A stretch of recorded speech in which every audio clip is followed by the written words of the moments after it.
Da da da da Dun dun dun dun dun dun dun dun dun dun dun dun dun dun dun. This is City Lights, City Streets, and I'm not Mark, but in here. Okay, and when I tell you to do that, right? Okay. This will go well with this. I'm gonna say Barbara Gray from What's Cooking, right? Right? Okay, ready? Yep. Go. Hi, I'm Barbara Gray from What's Cooking, and we're here at the Wine Vine on 10 Main Street in Plymouth, Massachusetts, and we're here to sample some wines that they're going to have today.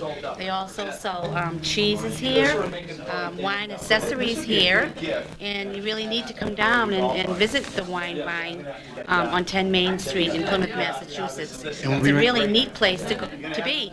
And we'll be right back. And we'll be right back. Oh, yeah. Yeah, One more time? Hi, I'm Scott Dahill, and I'm pouring wine here at the Wine Barrel in Plymouth on the Main Street extension. And we want you to come down and visit the Wine Barrel. We'd love to have you come down and try wine tastings. They're every Saturday, 1 to 4. The classes are? Classes weekly. Food and cheese pairings, cheese classes, food classes, and wine classes. And the schedule changes week to week. And we'll be right back, right? Yes, we will. We'll be right back. Thanks. Thanks. All right, bye now. Bye now. Hello, I'm here at the Wine Barrel on the Main Street extension in Plymouth. I'm here with Drew and Christina, and we're tasting some wines. So what do you guys think of this? The Zinfandel. Terrific. Yeah. I'm going to give you a little more here, Christina. Explain what it is, Scott. What we're pouring here is a Zinfandel from Lodi. It's a Zin Cab blend, and it's made by the House Lease and Aaron Mosley, who was the winemaker when we beat out the French in 1976. And so it is a local wine and a blend in an Old World tradition that beat out the Old World wines, and we're New World folks. And how is it, folks? It's great. Terrific. I like the label too. That's Isn't that fun. funny? Yeah. It is. It's a humorous label, poking fun at one of their Napa neighbors, actually. So And we'll be right back, right, Scott? we will. We'll be right back. Thanks.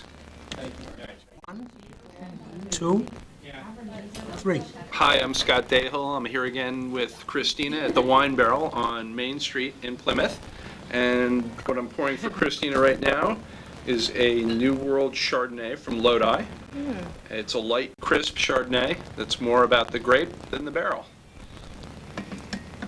Yeah, it is. You can taste the grape.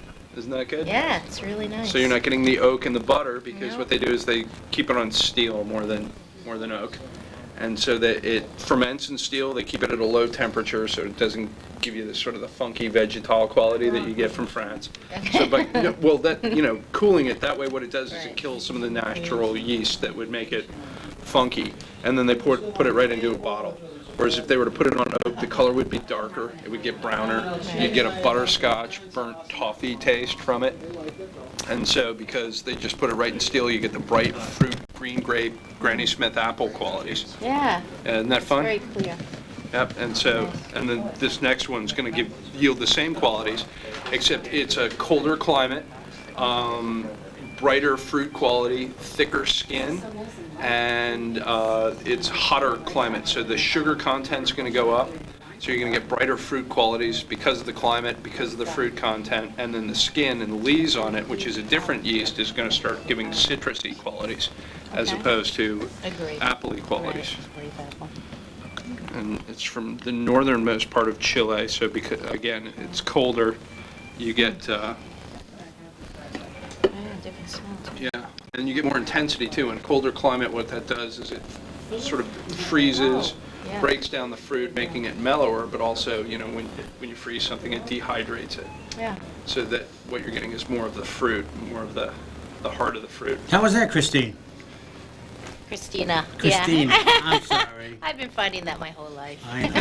But how's that wine? Is that good? It's great. Yeah, and there's quite the difference. This one, you can really taste the citrus, and this one, you can really taste the apple wine flavor. Yeah, and explain the apple wine and all that, what you just drank. Okay, well, This is the citrus. they're both about the grape. So the apple quality comes from the Chardonnay grape as opposed to the Sauvignon grape. And so when you don't put it on too much oak, you get a green Granny Smith appley quality as well as the green grape quality of it. And if you were to put it on oak, it would make it butterier, oakier. It would also make the color darker. So by aging it in stainless steel, it's more of a French style of Chardonnay as opposed to an American or New World style. And where are you now? Where are you located? Where am I located? We're Where in the are you wine located here barrel now? on the Main Street extension in Plymouth. It's Saturday. What year is it? Yeah, And we'll be right back, right, Scott? we will. We'll be right back. Thank you. Thank you.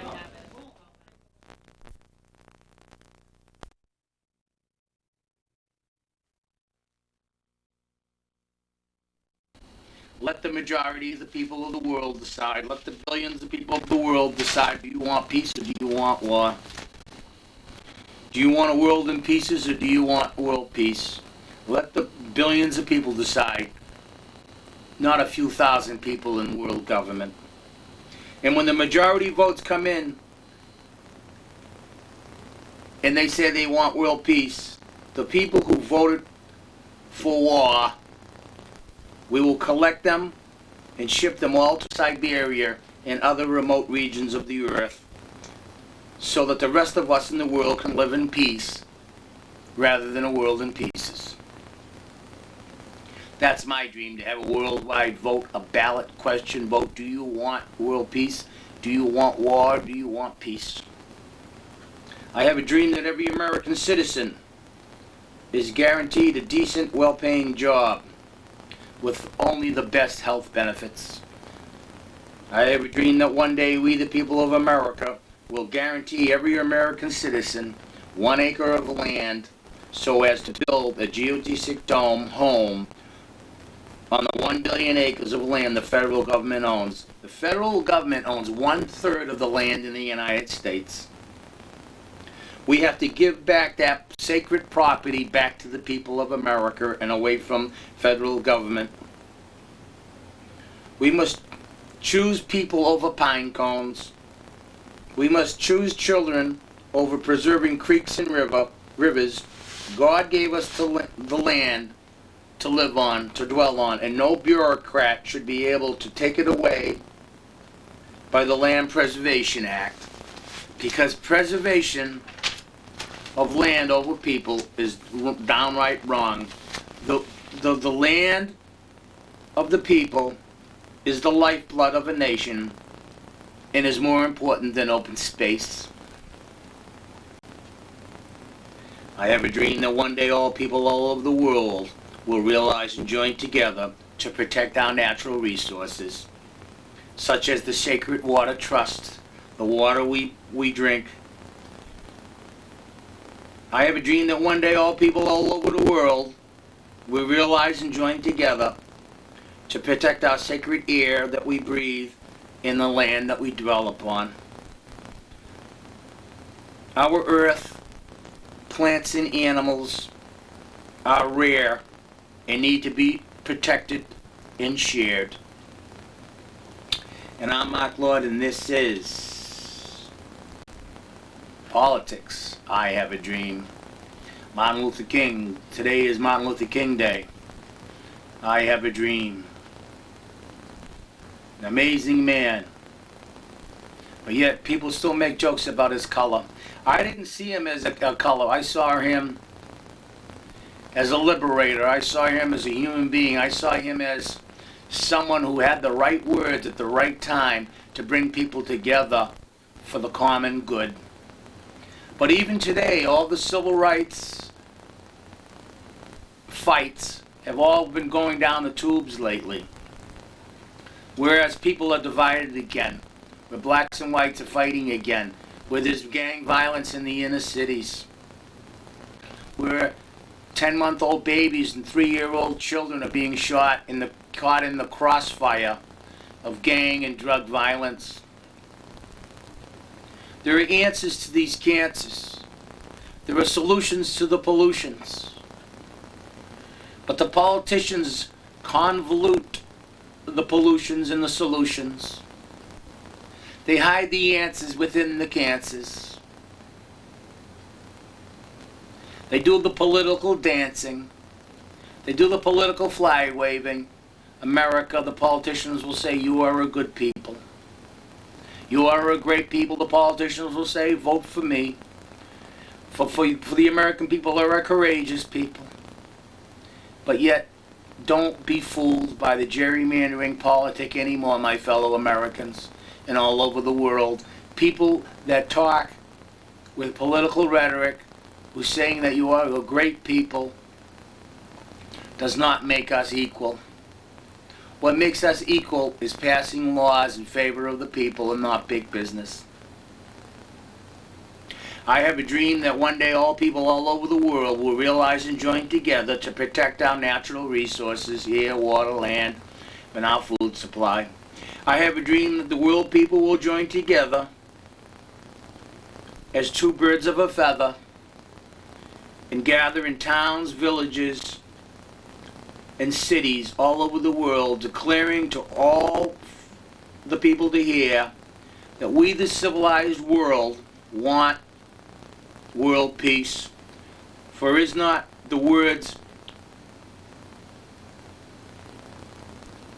that wealth starts with health? Stop building the jet fighter stealths.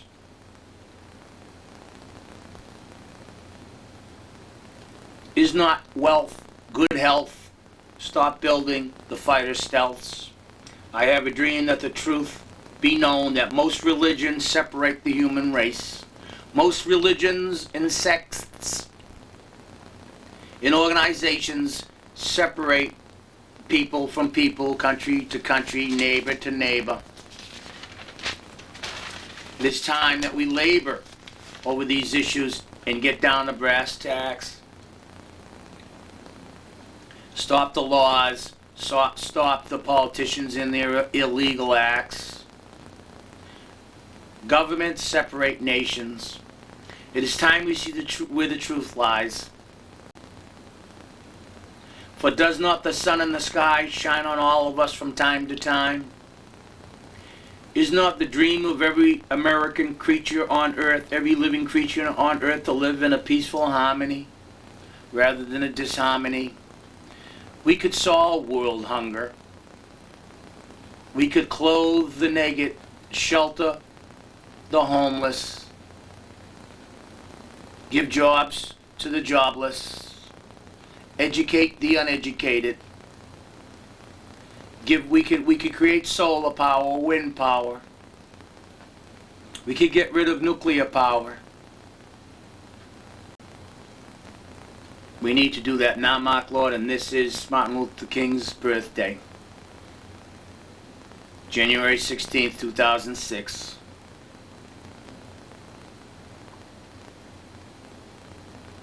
I have a dream that all people in America demand cleaner fuel, demand solar power, wind power, demand better jobs, demand a public transportation system that would carry us through the 21st century.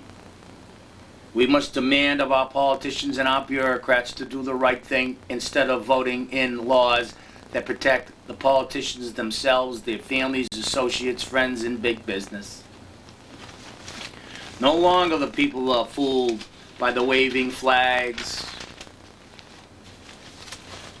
No longer are we fooled by giving veterans' families, the deceased's, dog tags and saying that they died for democracy. They died for freedom all over the world, when in fact they died in senseless war. For is not all war senseless? Isolationism is a good thing. During World War II, Switzerland was in the epicenter of the World War II violence. Switzerland was in the quagmire. All around it, people were fighting, but Switzerland decided to remain neutral. They survived, and I dare say too, my fellow Americans, we can survive too. The World Trade Center towers, do I have an answer to that cancer? Yes, I do. It would have never have occurred if the airlines had installed steel-impregnated doors on the cockpit doors as recommended in 1986 by the FAA, the Federal Aviation Administration, when every other week it seemed a Cuban refugee was trying to hijack a plane back to Cuba or out of Cuba. And the FAA, the Federal Aviation Administration, highly recommended that to stop any hijackings of planes, to install steel impregnated doors on the airlines, on the cockpit doors. The airlines refused, and 9/11 would have never have happened if there was steel impregnated cockpit doors.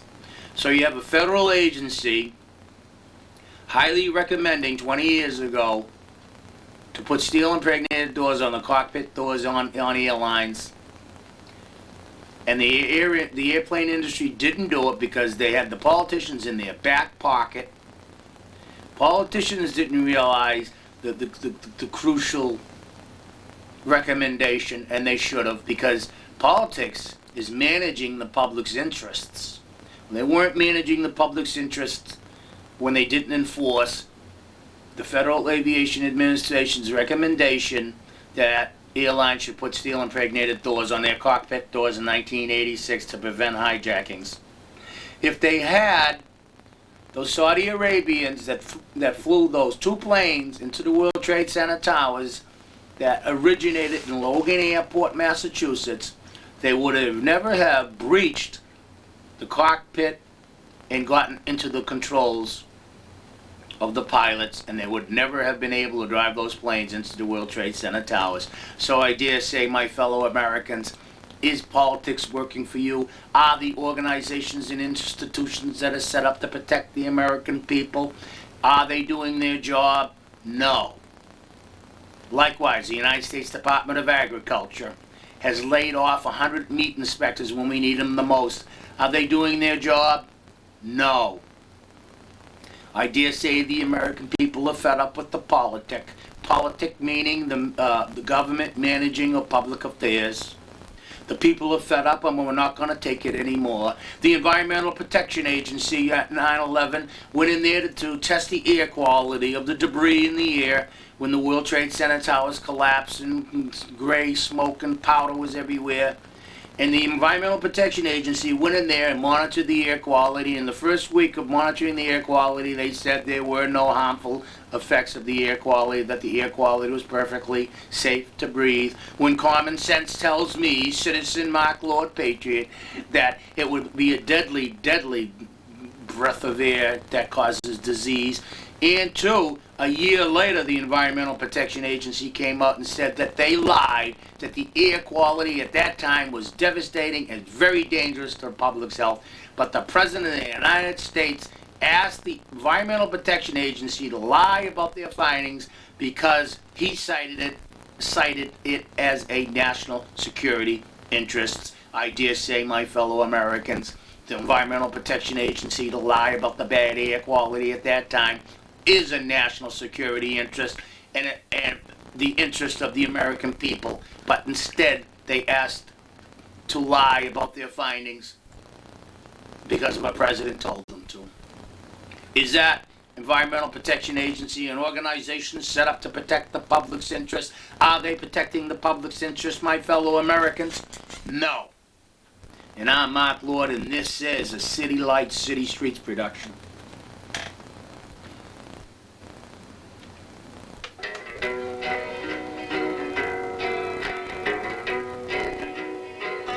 Like a burned out cinder, I'm just a downwinder.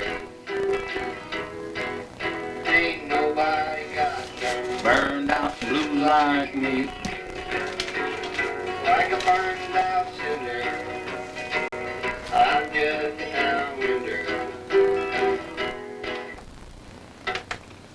We have to take back Congress. We have to take back the legislative branch.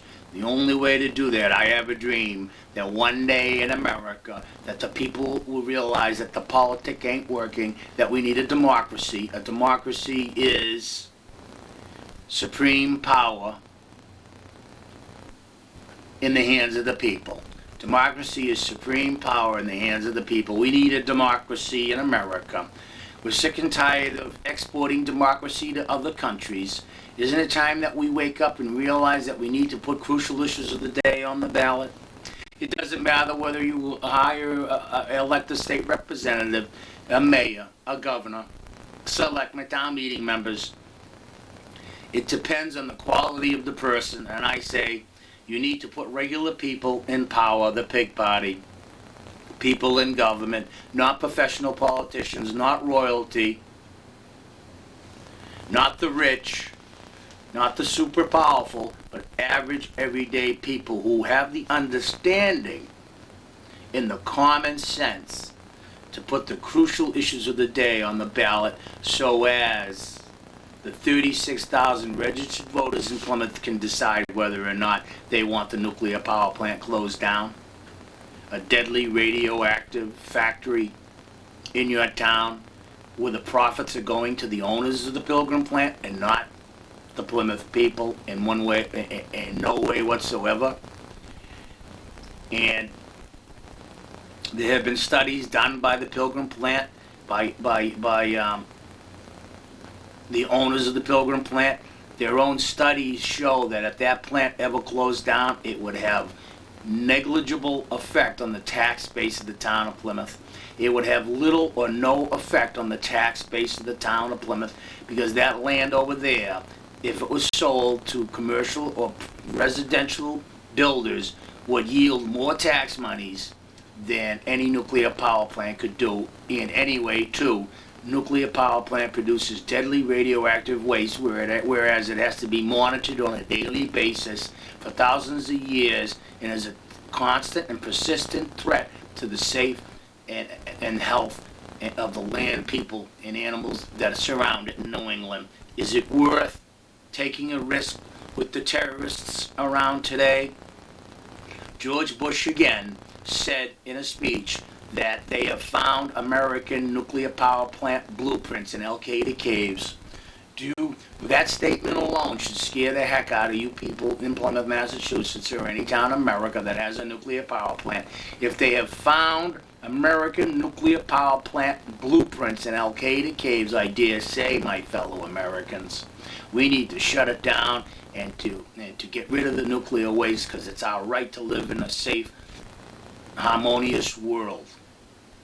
Like I said, those planes would have never went into the World Trade Center towers if Congress pushed the FAA in 1986 to get the steel impregnated doors on the cockpit doors in the airlines. But they didn't do it. They ignored scientific recommendations, just as they're ignoring scientific recommendations about the bad air quality at Daniel Morton Elementary School in Plymouth, Massachusetts, or any town in America. There's no local exhaust in the building, so pollutants are not getting out of the building. They're building up at a high rate, giving chronic illnesses for life. And this is all on record, medical records, scientific records with the State Health Department. Did 2 tests, and they said that students and the occupants of that building at Daniel Morton Elementary School is the worst air quality. 200 buildings tested, but yet the selectmen, the town meeting members, the school committee, the health department, the state health department, all ignore the scientific data and scientific recommendations that they get a local exhaust in the building, or it's only going to get worse, according to Chief Engineer Corey Holmes of the State Emergency Air Quality Division. He told me it was the worst air quality in 200 buildings tested, where kids are getting chronic illnesses for life, have to take prescription drugs for the rest of their life, and their condition only worsens. Is this on?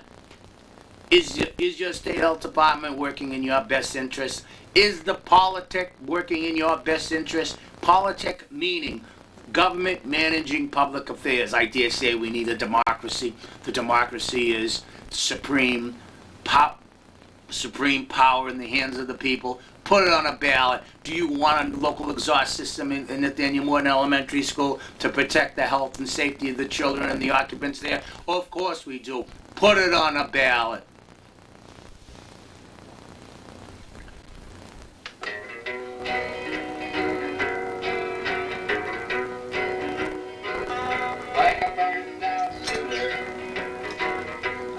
just a downwinder. Ain't nobody got them burned out blues like me. Like a burned out cinder, I'm just a downwinder.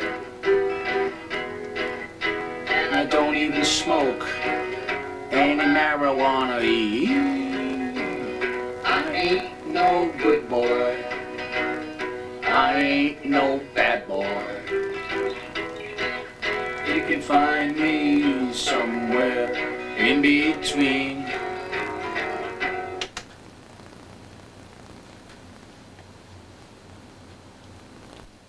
Today is Martin Luther King's birthday, January 16th, and if he was alive today, Martin Luther King Jr., he would be appalled at the last election, whereas 1 million or more black votes in Florida in that area were not counted and thrown out. And 2 weeks after the election, Jesse Jackson and other black leaders went to the in front of the White House and said this should never, ever, ever happen again in American politics. And Jesse Jackson to say that in front of the White House at 2 weeks after the election is appalling in itself, and there should have been a recount. You need to put things on the ballot. Imagine if you put on the ballot whether or not you want marijuana legalized. Think of how the 200 million registered voters that are registered in 200 million registered voters in America. Think of how many people would come out and vote if you put crucial issues of the day on the ballot. Whether or not you wanted a universal health care. Why don't you put that on the ballot, Congress? Because Congress is a con. They digress. Put it on the ballot. We're sick and tired of the 535 some odd congressmen and congresswomen voting the conscience of 200 million registered voters in America. I dare say, my fellow Americans, you'd have to be a psychic to know what each and every individual majority of the 200 million registered voters are thinking, what their conscience is. Put the issues on a national ballot. And don't have the Chad system. And don't have these antiquated 100-year-old voting machines. Get real. Why is it that in Las Vegas, those one-armed bandits, those slot machines, know where and can't account for every single red cent that goes in to those machines? And why can't we, the American politic, get machines to count each and every vote? Put it on a ballot. And I'm Mark Lord, and this is Politics and Martin Luther King Jr. Day. Martin Luther King Jr. Day, and his son interviewed James Earl Ray, the white supremacist, racist, supposedly that shot Martin Luther King. And on his deathbed, James Earl Ray said to Martin Luther King Jr.'s son, "I didn't shoot your father." And Martin Luther King Jr.'s son believed him. Of course there's conspiracies. Conspiracy means two or more people doing something against the law. Two or more people doing something against the law. So all you need is two people for a conspiracy. And if you don't believe conspiracy exists in governments and religions, take a look at the Catholic Church, how they kept the pedophile thing quiet for almost 2,000 years. And then the Pope turns around, and Cardinal Law, right here in Boston, Massachusetts, the Pope turns around and gives Cardinal Law a higher position at the Vatican. But if Cardinal Law was a citizen and not a priest, he'd be in jail right now. Because he knew child abuse was going on and ignored it. And this is Mark Lord, and this is where the truth lies, and this is Politics as Usual. Martin Luther King Day. Like a burned out cinder, I'm just a downwinder. I got them burned up blues, that's what I mean. The Trees are dying, Mother Nature's crying. The ocean's still blue, but it ain't green no more, no more. The ozone's depleted, our rights are defeated. And the garbage in Washington, up along the shore. Like a burned out cinder, I'm just a downwinder. Will we survive? Nobody's for sure. Well, don't you know that the earth is on fire? Can't you tell? Somebody's a liar to you. And me. Like a burned out cinder, I'm just a downwinder. But I ain't alone, I got plenty Company. heaven on earth, heaven on earth. Anybody's getting their freedom first. Oh, heaven on earth's just what it should be. But it don't look like it happened to me. Oh yeah, put it on the ballot.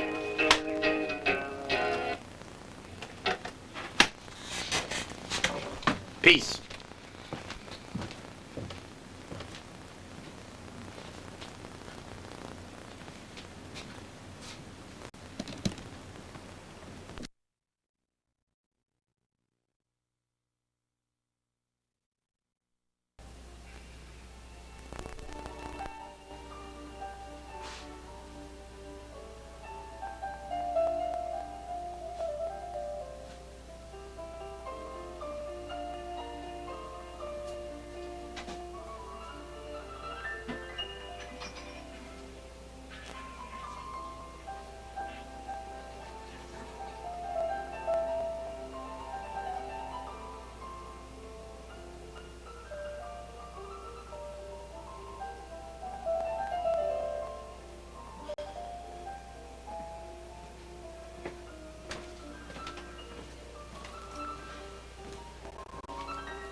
Without beaks, you know, that's an awful thing, you know.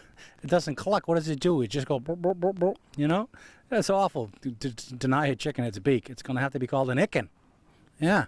If you're going to alter a chicken physically, then you're going to have to alter its name. I'm sorry. This is America. Everything's going to be altered sooner or later. It's all coming down to with science now. No, in all honesty, yes. they're genetically engineering everything they need. Right. Trying to get better tomatoes, better looking apples, better looking peppers, better human beings is probably possible in the future that's also. true, too. They did just genetically engineer some corn. I'm sure you probably read about this in the paper. To keep a certain insect or whatever, or some kind of problem from bothering the ear of corn. But it's killing all the butterflies and stuff. Exactly, all the good pollen insects. or something is, yeah. Yeah. They didn't foresee that, so we got a problem, but I'm sure they'll work it out. Hey, it's progress, I guess. It's progress, yeah. Well, they're saying don't eat soybeans because they're genetically engineered now. Soybeans, anything with soybeans. Greenpeace said that. You know, Greenpeace. I'll eat just about anything, Mike. Give it a try once. That's what Dave Carter says. Carver. Dave Carver. He says, I'll eat anything, Mark. I said, shit, no, I'm very particular what I eat, you know. But imagine eating a chicken without a beak. Sheesh. It's awful. But what was in the news the other day about food? I can't remember. Oh, yeah, I got something over here. Hold on. You can listen to Jim's diligent chopping. Oh, he already chops. Well, I'm going to do a little something. We're going to try and mix a little color here. Oh, nice. Go with a little Hold that orange. up right up to the camera. We'll go with a little bit of an orange tomato. Orange tomato. We'll give it a There try. you go. See how it works. And do some vigorous chopping and we can get that sound on. Okay. I'm not. There you go. This one, as you can see, probably it doesn't have a whole lot of pulp in there. It's more. I mean, it doesn't have a lot of seeds and juice. A lot more pulp. This will just add a little bit of color. In food, preparation is. I mean, presentation is very important. If it looks good, it's going to taste good. Trust me. Talk loud. Okay. So we got this chopped in some little dice. I'm also going to use a little bit of fresh cilantro. I don't know if you can see this on the camera. My cameraman is too busy back here going through his notes. Right here, it looks a little wilted. I have it in some water. It's like a, to tell you the truth, it's something in the parsley family. I like the flavor. Some people don't. Give it a try. You can buy a bunch in your local supermarket for a couple bucks. You can get a big bunch. What I will do is pluck the leaves off of the stems. You don't really want to eat the stems. I have these in a glass of water. You could do that. Cut them clean. Fill a glass with water. Put it in your fridge. It will last a week, 2 weeks. So you get your leaves, not the stems. Just try and keep a tight little bunch. You can put it even to a little roll. And then finally, slice it in this direction. Good job. Make sure you don't cut your fingers off. Turn it this way. Get a nice little mince. And then we'll take this and we'll blend it right with both of our tomatoes. So we get a melange of color and flavor. It's going to be our little garni on top of our appetizer that I'm forgetting all about over here. You want to get this nice little, see this little brown color? If you feel it, you can tap it. It's getting a little bit hard here. Okay, we have one already done there. What we're going to do now is, like I said, we're going to make a chicken and cheese. If you had anything you got left over in your house, work with. Here we have a little bit of cooked chicken. I'm going to assemble it right on this plate because it'll make it easy to. Don't go crazy. You don't need a lot of stuff in here. Actually, Can you hear that okay? Yeah, microphone's perfect right where it is. Okay. Because you're talking down, that's good. We're just going to break up a few little chunks in here like this. You can leave some bigger pieces. You don't need to put a lot in there.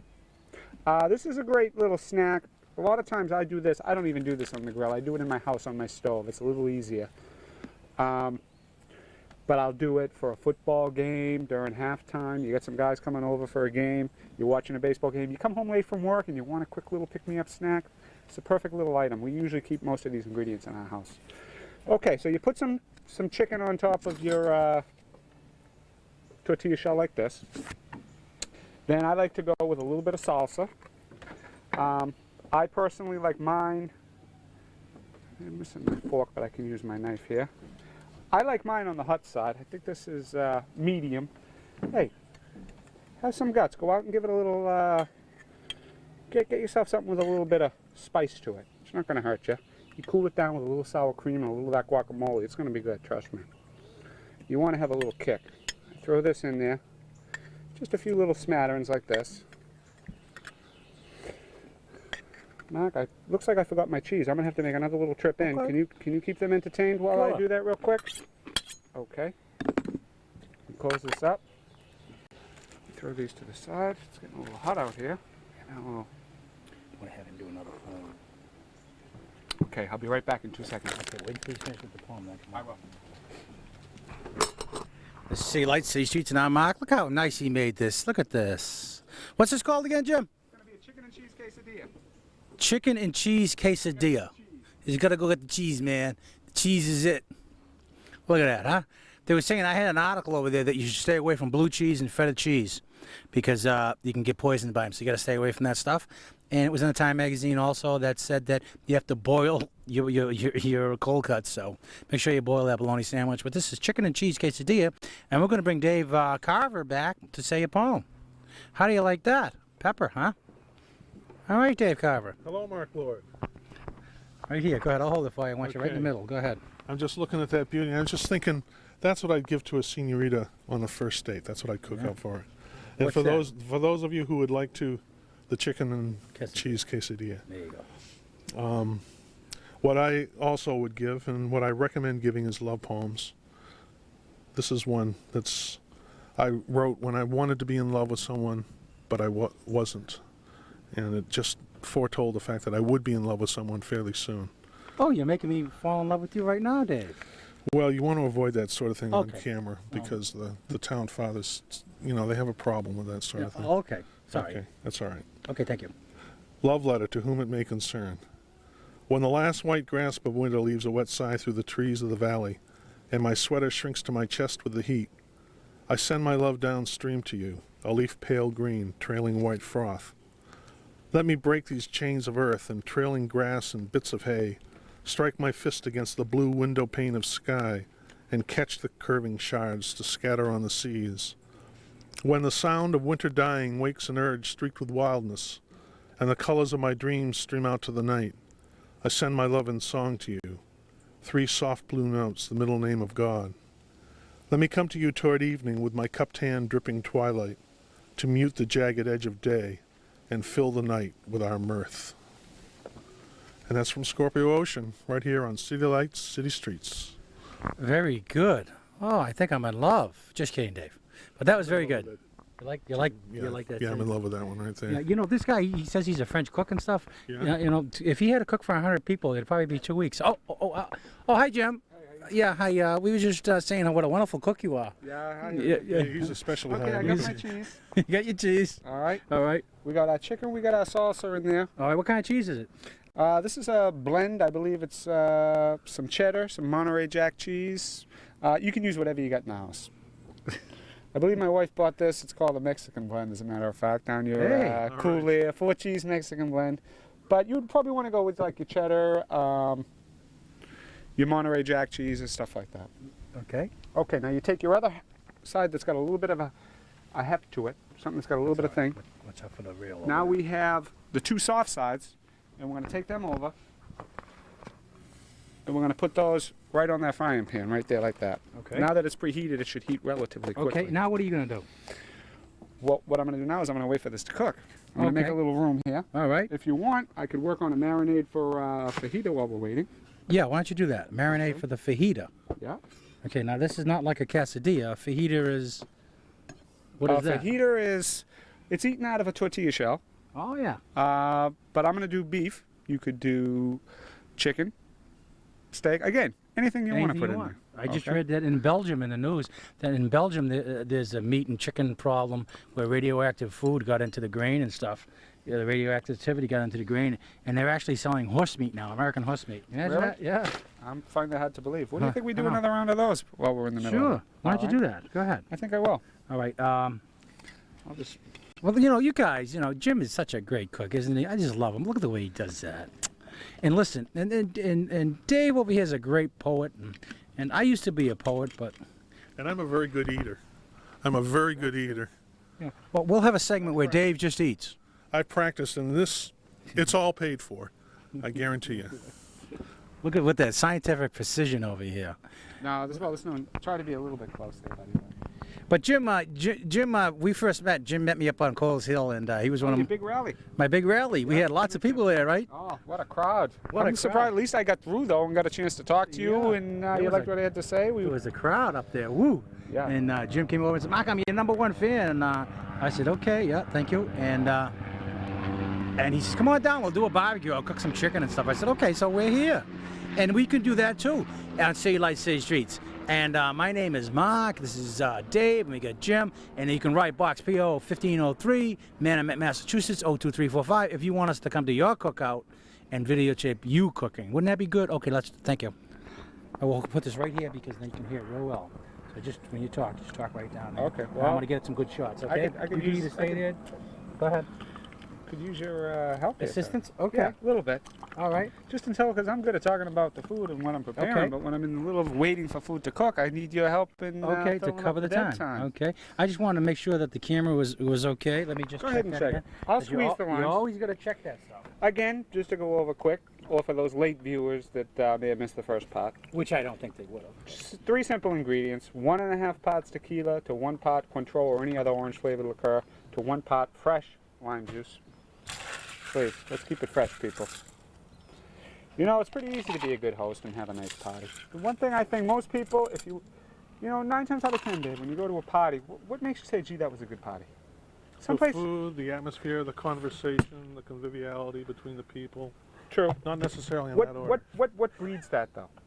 I think, personally, it's making people feel comfortable. Yeah. When I have guests over, I try to make them feel like they're in their own home. Don't try and, if people are comfortable with good food, you gotta have some good food. But then the conversation flows a little more freely. Right. They're not feeling uptight or feeling they got to impress someone or not impress someone or Yeah. You're absolutely right, Jim. We're gonna make them feel comfortable. Do you mind if I get in your jacuzzi, take a nap in your bed? What size pajamas do you take anyway? I got extra large, so anyone can wear them, baby. Everyone can be comfortable. Okay, I'm gonna get some fresh ice in this baby. I remember one cookout I did at one time. It was when I lived in a house that had a garage. And sure enough, it poured rain that day. Do you want a little fresher, Mark? Yeah, please. Okay. Need more salt? Yeah. Oh, okay. But we still had a load of people show up for the party. So there's nothing to do but figure out a way to cook the food. So I brought everything inside into the garage and cooked up the... Oh, there you go. In the and rainstorm? put it on skewers. Oh, yeah. And people loved it. Turned out good. Excellent. Ate inside, but nobody cared. You make do with whatever Yep. you got to do, you know? Yep. And I had some left over from people that didn't show up. So I put it in stock, put it in beef stock, and froze it. And then I had beef stew to last me through the winter. Is that what you had was beef whenever- kebabs? Yeah. Whenever I didn't feel like cooking from scratch, I could just unload a batch of that. Sure. Alrighty here. Get some ice. Boy, it's hot out here, isn't it? Yeah. Nice day for a little cookout. Let me check Perfect. my quesadilla. That's looking like it's... Turn it. Oh, an easy way to flip this. The paper plate, because it's messy. Flip it like this. Get a little crisp on that side, and you just scoop it right in there like that. You could probably actually heat these up right over the grates of the grill there, Dave. You know what I'm saying? But I'm a little worried about the cheese dripping down into the fire. Yeah. Turn it. Cover that down. We'll be ready to plate that thing up in a second. Let me give this a couple more shakes. Oh, yeah. Alrighty. We're making a mess out here in my area. It's nice to have a commercial once in a while. If you watch a few cooking shows, they come back, everything's probably looking nice and clean and pretty. We don't have that luxury here. But it's real. Real life. That's why I'm a fan of Mark's show. Sure, sometimes it's a little long. Sometimes he doesn't seem fully prepared. But you know, you're getting the real thing there. You never know. You know, if you're getting a little bored, you change that channel. You don't know what's coming on next. You might miss the best thing that's coming down the pike. Something real. I'm really sorry I missed your show with the Indians on the Thanksgiving Day. That sounded really exciting, Mark. When you wanted to smoke the peace pipe there and have a little piece and stuff. Too bad it didn't work out. I agree with you 100%. That is. How is that one? That is better than the last. They just go down better and better, you know? Each one after another. Yeah. Oh, yeah. Oh, that's good. Woo! You try one of those, man. That's good. I guarantee. You gotta You're make. gonna like it. Dave, you want some ice water or something? Yeah, I could use. I'll some go ice get you water some now. ice water. It is hot Just out pour here. him some right out of that cup. Get that glass. Let me pour it. Let me go do get it. him a glass. No. This is good. This is good. All right. This will be good show. Okay. So Dave, you're thirsty, huh? We're gonna My get you some ice quesadillas are water. almost done. Don't walk behind you now. Gonna get you some nice ice water. This is nice and cold. See? Are you gonna serve it to him right in Oh there? yeah, sure, All right. certainly. This is nice. I'll Look, make a mess over my cutting tray. there you go. A little bit of a mess over there. There you That's go, all sir. right. We'll clean this right up. There you go. Okay. Now Nice, Jim. No problem, buddy. Where's my I had some sour cream out here. Oh, right here. Okay. And my Wait a minute, I guacamole. Okay. This guy's ready to plate up here. Perfect. Let me ask you. All right, go ahead. You doing okay? You want to sit down? No, I'm doing fine. Or? Okay. Okay. Does it work in this thing? Yeah, it works here. Sure. You got an angle on here? You got what? They gonna see this? No, but I can go get a thing We're on gonna it. plate it up right now. Okay, I'd like hold people on. to see what they're gonna All be right. getting. Let's hold on now. Hold on. It's ready to go. Can you explain what sour cream is? I've Try to more or less give your best. it's cream in a manner that they thicken it to taste good. I do not believe it's curded or soured in any way. Okay. Okay. Wait a minute. Let me get it ready. You get your Wait a minute. quesadilla. Wait a Well, I'm minute. not. I just want to plate it up. Okay. You go get the ahead, knife there? Okay. I like to cut it Yep. like a Pizza. pizza. Exactly. We're gonna cut it nice little. It's an appetizer, so you want a few people to be able to enjoy it. We're just gonna cut it in 6 little wedges here. Get all that nice cheese melted in there. Perfectamundo. Then we'll put it on the plate like this. Oh, you gotta move the plate. I will. I'll bring it right up here. There you go. Don't worry, Marcus. See that nice melty gooey cheese on there? nice. Just Love hold on. The I'm gonna spread smells this like enough to this. make you dive right into that plate. Then we're going to take a little bit of our guacamole that we mixed up. It's been sitting out in the warm sun. I like to put just a little dab on each, like this. A little color, a little flavor. This will help cool down that salsa if it's a little too hot for you.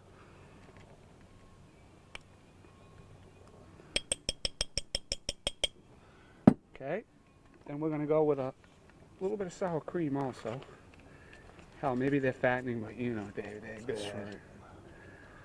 Okay, we'll pop just a little bit of color on each. Call it the bicolor, a little green, a little white. Very summery, very fresh, very cool. Very mean- city lights, city streets. City lights, city streets. Now, don't touch the plate. Just Jim, chill. Jim. Oh, I'm sorry. Well, I got to put my Gandhi. I'll show you the plate earlier. Then we'll just sprinkle a little of these nice, fresh, colorful tomatoes on there, like this. When you show us, just tilt the plate up where it's at. I got you. There you go. We'll put a little bit of these in the middle, like Nice. this, for people to spoon on when they want. Hold on here. Clean the edge. If I had some nice fresh cilantro that I could sprinkle around the outside edge of the plate, I'd do it. You got that? A nice little Tilt it colorful, Tilt it. There you go. nice little colorful Mexican fiesta. Dave, why don't you Look come at over that. here and try one of these little wedges? Oh, I've got Yeah, to. stay right there. Cool. Go ahead. You got it? All right. Give it a try. Dip in some extra veggies if you want. It's a little messy. I'll go get you some napkins. Use the stuff. That's okay. I'll get more.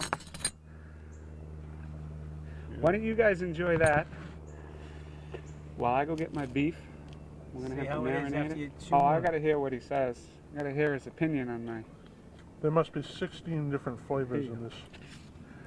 Hold on, you can use that right there. Chicken I'll get you some quesadilla. napkins. Oh, while Dave's testing, I'm going to get some peppers and onions going for the beef fajita. That's a slow process. So, I've already saved time. I've already chopped up one onion, one pepper. I'll chop another one up right now. We'll put them right in the skillet. What I like to do, Can I chop something? Go ahead. you want to come over and try one of these quesadillas here, buddy? Sure. Why don't you? I like to use butter. Butter makes it better. Get a couple nice little pads of butter. Definitely better in San Diego's, I'll tell you. It's even better than the legendary quesadillas of an ex-biker bar in Salem, New Hampshire that was bought out by a Spanish family. Well, thank you. I'm glad you like it. You could go up there and buy your burritos by the 100. They baked them right on the premises. Let me try one of these too. Okay. But here You you get some have butter. Go right ahead, Dave. the real thing. We get some butter melting with that pepper and onion. What I like to do now is cover it just to sweat down the vegetables, soften them up a little bit. How are we doing on time, bud? Go ahead. We going way over an hour? No, you're all right. Let me go get a couple more ingredients. You're gonna make any guest happy with that, aren't you? I'm happy. I Okay. know I'm happy.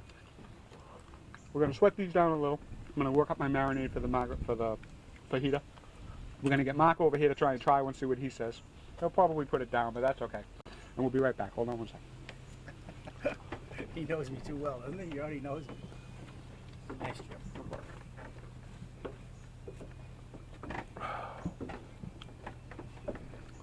He's funny, isn't he? What's he cooking over there?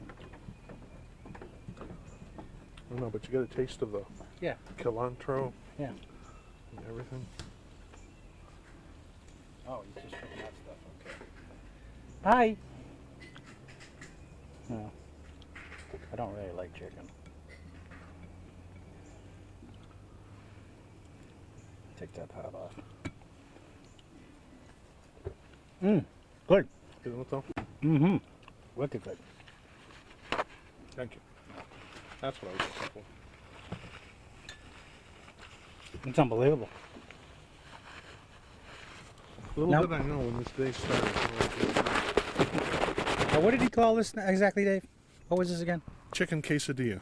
Chicken quesadilla. Very good. Very good. I don't know what the word means in More Spanish. stuff. Quesadilla. He's getting more stuff. Okay, well, Jim, Jim's got a whole bunch of stuff, so we're gonna just come right over and just go right into the front and put it right on the front. There you go. Oh, you're gonna walk around? Okay. Yeah. Let's get this ready for him. Boy, that was really good. Hold on.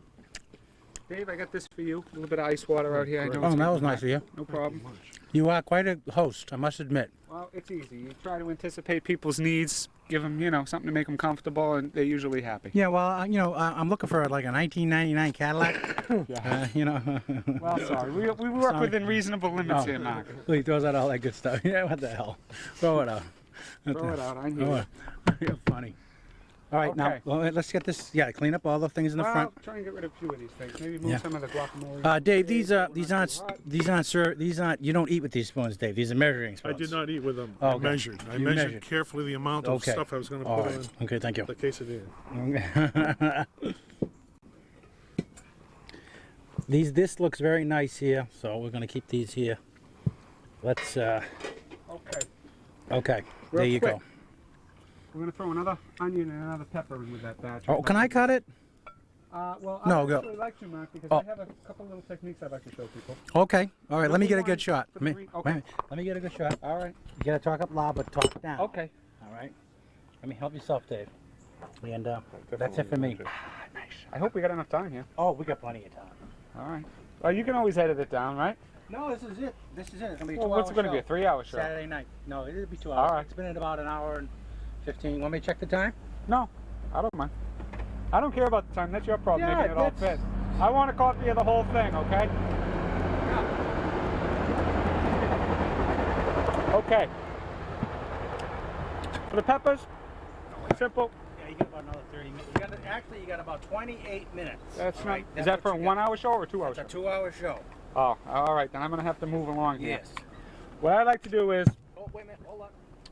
you take the pepper, take the top, seed it out. I don't like the ribs personally. I think they're a little long. So I go right down like this. This is French technique.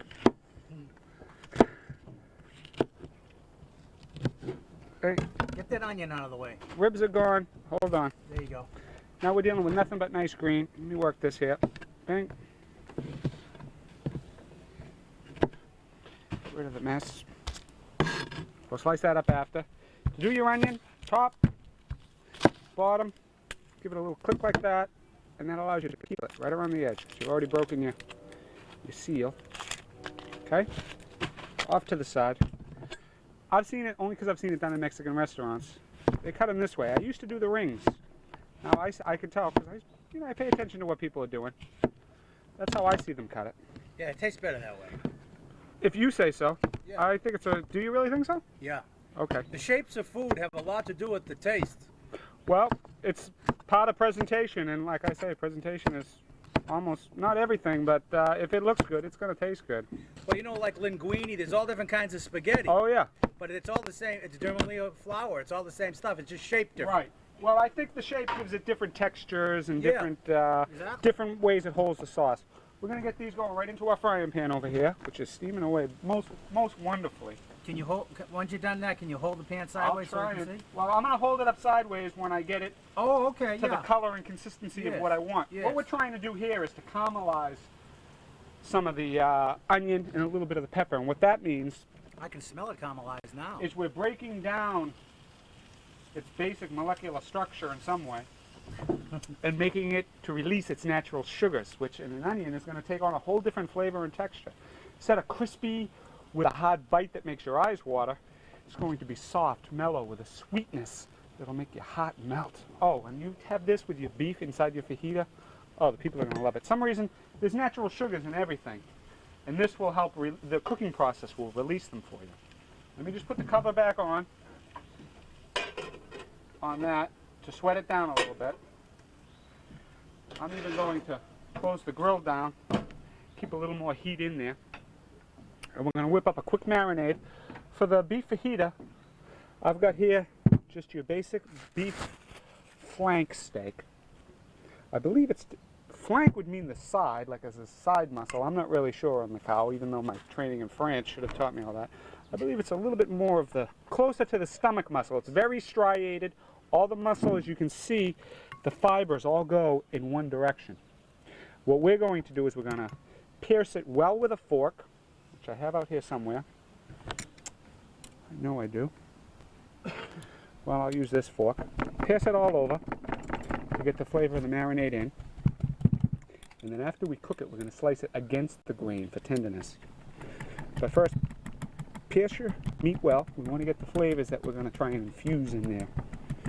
Good. For this, you can't go wrong. You don't got time for marinade? Don't make a marinade, okay? Just throw it on the grill. It'll be good, trust me. No one's going to complain. You feed them enough of these babies right here and it all tastes good.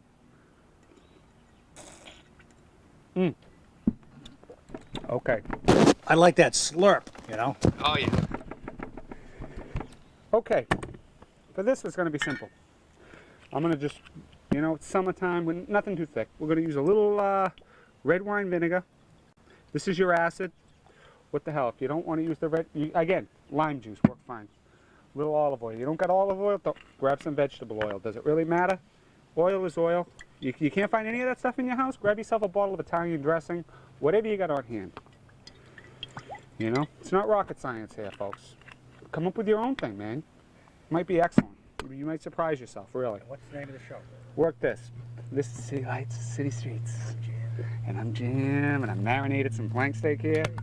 We're going to roll that over like that, get it on this side. The one key that I would recommend for this, because we're dealing with something we want to get a little bit of spice. I like a lot of black pepper. Black pepper and beef go excellent together. You've probably been in restaurants and seen, New York strip steak with green peppercorns or something like that. For some reason, the black pepper and beef, they just really, I don't even want a little rough, a coarse chop. They really go good. So what I do is I load it with pepper. Don't think you can go wrong with too much pepper on this one. The more the better. Trust me, on this one. We'll give it a flip. And something like this, you could do an hour before your guests show up, 2, 3, 4 hours. You really only need 15 minutes, I think. Of course, the longer the time, the more the flavor will infuse, but I think a quick 15-minute with because I get nervous anytime you introduce the acid, like a lime juice or a certain vinegar. The acid almost creates a cooking process. They have dishes called ceviche, which is a seafood. They'll take raw scallop, raw fish, raw shrimp, mix them with just a little bit of lime juice, and the acid in the lime juice will actually cook the fish itself. They do no other cooking besides that. Of course, they have sushi and everything else, but they consider it a cooking process in itself, as like a smoking or a salting. So I don't want it to sit too long in that marinade. I like maybe I'm an old-fashioned American. I like it grilled up on the heat. I'm going to take this, put it aside somewhere cool. You don't want to leave it out in the hot baking sun where it's meat or anything like that. I'm going to check my peppers and onions. Mark will keep you entertained. I'm going to have a sip. I'll be right back with you, baby. Good, all right. Go ahead. He's good. Jim, you're really good. I'm really impressed. All that training in France really helped. You're very articulate. You know your stuff. It's amazing. I never thought that you could cook a Mexican dinner on a barbecue, but you're doing it. Do it all, baby. It's unbelievable. And this is City Lights, City Streets, and I'm Mark, and this is Jim. I'm Jim. Maybe Dave will read you another poem over. Yeah, maybe Dave. Yeah, Dave, you want another poem? Well, that's Me in the Shade. All right. Oh, do you have a poem entitled Me in the Shade? Well, why don't we make one up, entitled with Jim in the Shade, me and you. I'll say one line, then you say one line. Case of big mess over there. We'll keep that out of the camera. Try and keep things clean. Oh no, you got to come way over here because I got a different shot. Okay. You want to do like a poem about Jim and his cooking? Like you say one line, then I'll say one line. Sure. All right. What do you want to title it, Jim? Jim's Whim. Jim's Whim. Okay. I'll go first. Jim is a fantastic cook. But it doesn't come from a book. He cooks right here for real. As if it came from heaven's seal. He ain't gonna cook no pig that squeals. He's gonna make sure that thing's dead.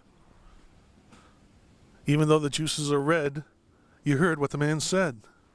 And then we will all eat, and we'll all be fed. This is City Lights. City Streets. City Streets.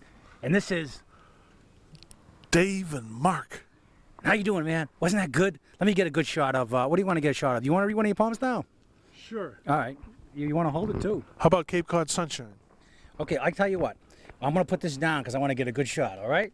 But just speak with your head down, all right? Yep. And give me a second.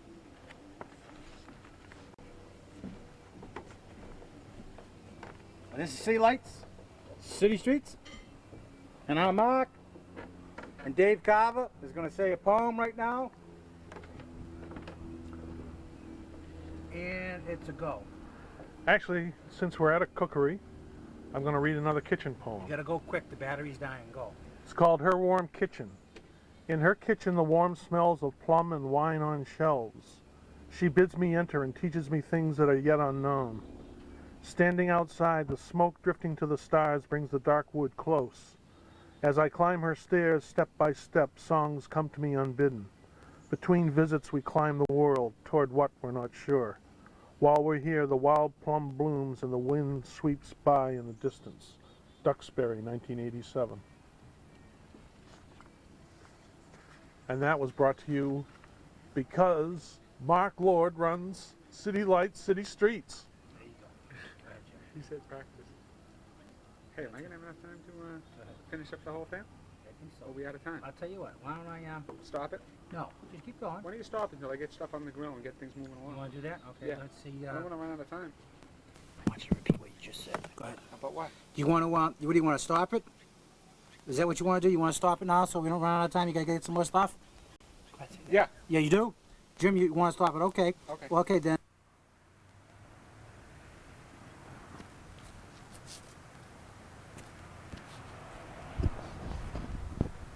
Hi, it's Mark, City Lights, City Streets. How y'all doing out there? How'd you like that cooking show? Pretty good, huh? Can bring me the newspapers.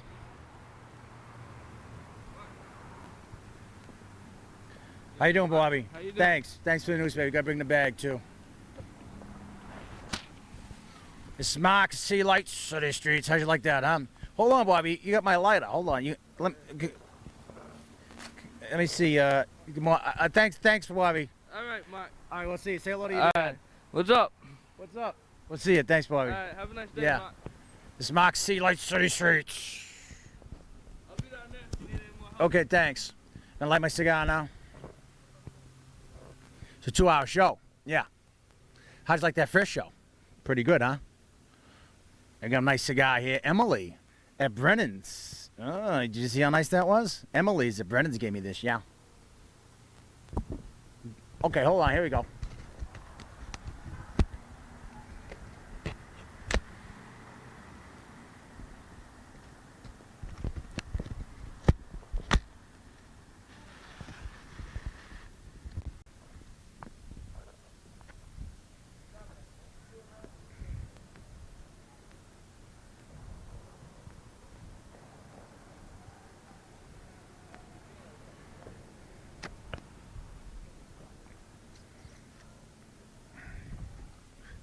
You know, they say you should never believe anything you read in the newspapers. You know something, you're right, especially if it's the old colony memorial. And there's another saying, too. Never believe anything you see on TV. If you see something that I say on TV and you don't actually see it yourself, then don't listen to what anyone says about it because they're wrong. There's a lot of things going down, but first let me just say this. The air quality at Nathaniel Morton Elementary School, people saying, oh, we're sick and tired of hearing that. Well, it soon will be over because I called the state health department and Steve Sweeney, not Steve Sweeney, that's the comedian in Boston. Guy said I sucked. Well, thank you. This is City Lights, City Streets. And the main thing is this.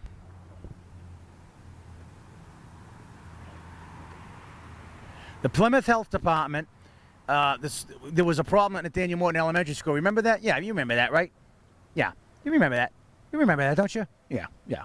Well, anyway, I called the state health department, and we got the state health department going in there and doing a test, a retest of Nathaniel Morton Elementary School on, get your pencils, paper, December 13th, 2000. There's a retest of the air quality at Nathaniel Morton Elementary School by Mike Feeney of the Emergency Air Quality Control and the Health Department, state of Massachusetts, is doing a retest on Nathaniel Morton Elementary School December 13th. So mark that on your calendar.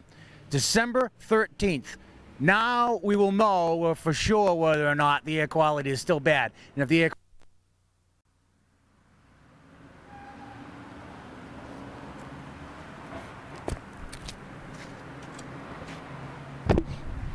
Hi, we had a bad battery. You just popped in a new one, okay? That battery went from 4 digits to 0 in a matter of 5 minutes. We'll have to make a note of that so that doesn't happen again. But remember that the Nathaniel Morton Elementary School will be retested December 13th, the year 2000. So all you people at Nathaniel Morton Elementary School, write that on your calendar. A retest December 13th. We also have a test of South Elementary School that's going to be done January 17th. 2001, the air quality test at South Elementary School. Miss Almeida, hi Miss Almeida. Your air quality is going to be tested by the State Health Department. I hope it comes in good. From the sounds of those hacking children, I don't think it's gonna, but let's hope it does. That's why they have those health air quality tests, okay? So the principals didn't call in the retest. Superintendent Hirsch didn't call in the retest. I called in the retest and got it done. Then we'll have to go from there. I talked to Mr. Tarantino today. Hi, Mr. Tarantino. How are you?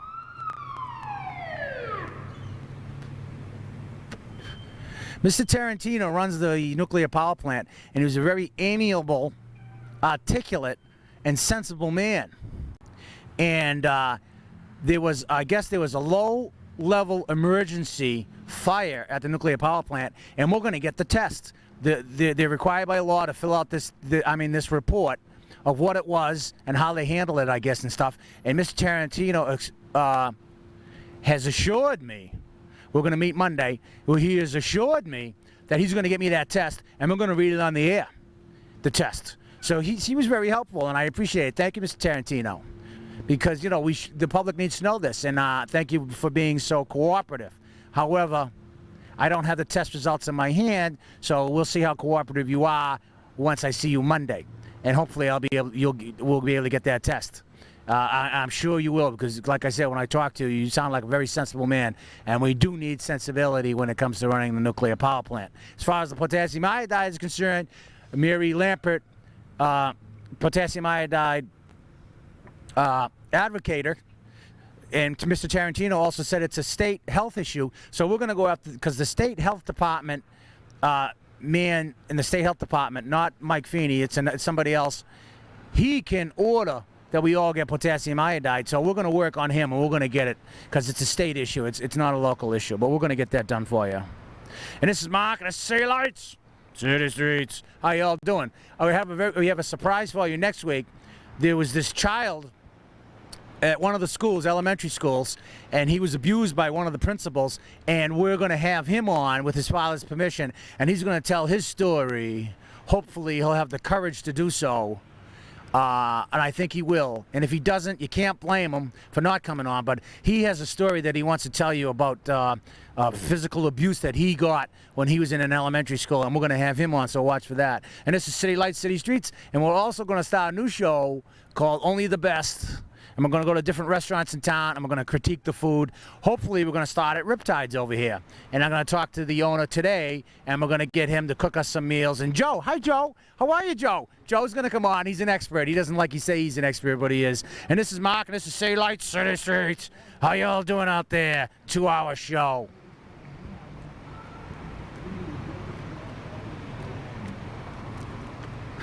I want to thank all you people for all your support. I wouldn't do the show. You know, every fan that comes up to me and says, Mark, you're doing all right. Keep up the good work. I just keep doing it for you. Otherwise, I'm just going to give it up. You know, the Nathaniel Morton Elementary air quality thing, I was going to give it up. But I said, no, the kids need it. So we got it retested December 13th, the year 2000. They're going in there and doing the retests. Isn't that good? I guess I'm causing such a commotion here that they want to take me away. The guys in the white coats and stuff. The guys in the white coats want to take me away, but they're not going to take me away. I'm not crazy. You are for watching the Don Show. But this is City Lights, City Streets. You know what's crazy? In the newspaper the other day, in I believe it's Chelsea. Yeah, Chelsea, Massachusetts. They said they're looking for a headless woman. See, they're looking. Hey, thanks, man.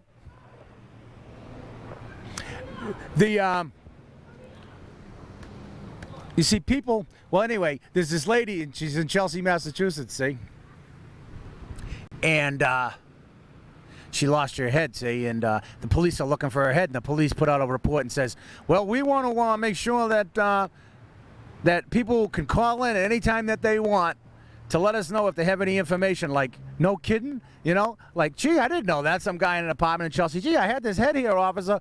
You know, you said we could call in, but I got this head here. I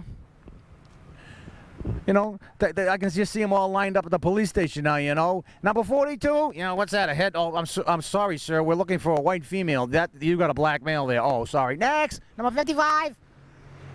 Anyways, Marcus City Lights, City Streets. Now, this is the first time. Let me just say this. This is the first time I've been on the street and I had two people swear at me. That's the first time that's ever happened. I usually have people honk and say, "You're doing a good job, Mark." But that was the first time. 2 in a row. Boy, I must be doing something right, huh? Like I said, you can either lie and live a long life or tell the truth and die young. Okay? No sense in lying to yourself, you know what I mean? But this is Marcus City Lights, City Streets, and it's Christmas time. That's right. And hi, Joe. How are you, Joe? Joe, how you doing, Joe? Yeah, Joe. Hey, Joe. You gonna do the restaurant show with me? That'll be a good show. I thought that guy Jim from Kingston. Hi, Jim. You gotta do that again, Jim. Right? Boy, that was delicious. Those margaritas were good. Boy, were they good. But this is Mark, and this is City Lights, City Streets. People don't want to see the truth.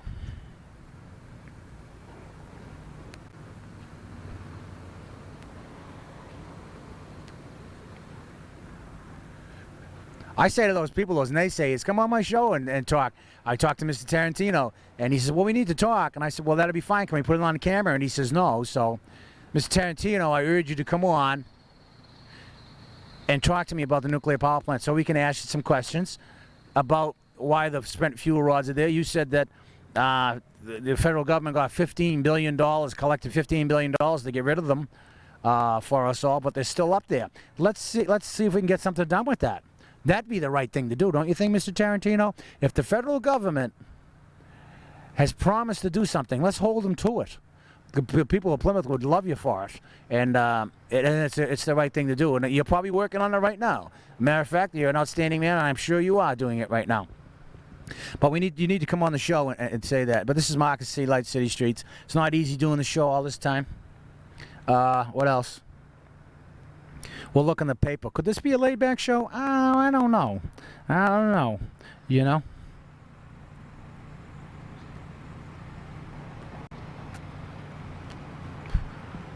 I was going to give up the show, like I said before, and I don't know if that's a good thing or a bad thing, but this is City Lights, City Streets, and I'm Mark, and you're you, and it's Christmas time. And everything.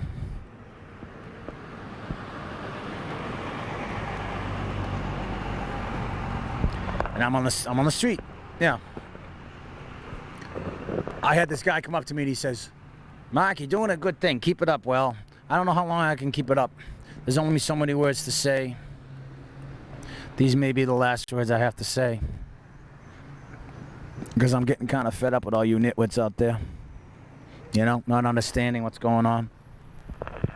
Like I said, what part of no local exhaust in the building don't you understand? Well, we got the health department to go into the Daniel Morton Elementary School, and they're going to retest. Yeah, retest.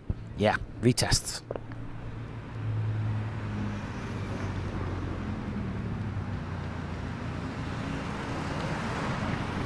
I urge you all to call Mary Lampert and find out about potassium iodide, how you can call the state health department so that you can get potassium iodide for your children. Sure, potassium iodide protects your thyroid gland. Yeah, it doesn't protect your other body parts, but your thyroid gland is the most susceptible to nuclear radiation than any other organ in your body. So potassium iodide puts in healthy potassium iodide and blocks the radioactive iodide. But aren't you glad we're going to get Mr. Tarantino's low emergency report? Isn't that good? Was the Old Colony Memorial, did the Old Colony Memorial, the Patriot Ledger, get that report? Are they going to get that report? Are they reporters, or they just sell bras and panties and potatoes? Huh? But I got the report. We're going to get the report. Mr. Tarantino promised it to me. So we're going to get that report, and we're going to read it on the air to find out exactly what that low-level emergency was at the nuclear power plant on November 10th, 10:45 a.m. in a room that was sealed off for 10 years. I asked Mr. Tarantino if I could take a tour of the plant, and he said, well, we'll have to talk. Well, that'd be good to go in there with a camera, huh? Let's see the tide pool. Wouldn't that be good? Yeah. Why don't we do that? Well, I want to ask Mr. Tarantino if I can take a camera in so that we can actually see the tide pool and the radioactive rods that are in the water that are keeping cool. And he did say if there was any type of problem at the nuclear power plant, that was a problem. And he did say that. And I stand behind that. And I'm sure Mr. Tarantino does too. But we need to go in there with a camera and let's just see what's going on in there. You know, people need to have the courage to do the right thing. That was Charlton Heston said that, and he's God, yeah. So the president, there's no the people on the World Wide Web try to sell their votes for $10,000. Yeah, they try to sell their votes for $10,000 on the World Wide Web. Well, who knows? Bush probably bought a few, right? But this is Marcus, City Lights, City Streets. They still haven't found a president yet. How'd you like those two pigs running for president, huh? Ethel and Fred, yeah. I think they would have won. I would vote for them, sure. But,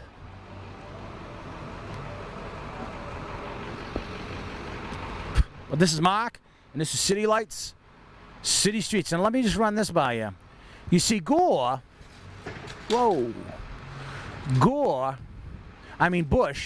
I get them mixed up. They're both the same, aren't they? I think they're the same person. Have you ever seen them together in the same place at once? I bet you haven't. You see, Bush is against violence in movies, see? And Gore is against pornography in movies. So I guess it's safe to say that that Bush is against Gore, and Gore is against Bush.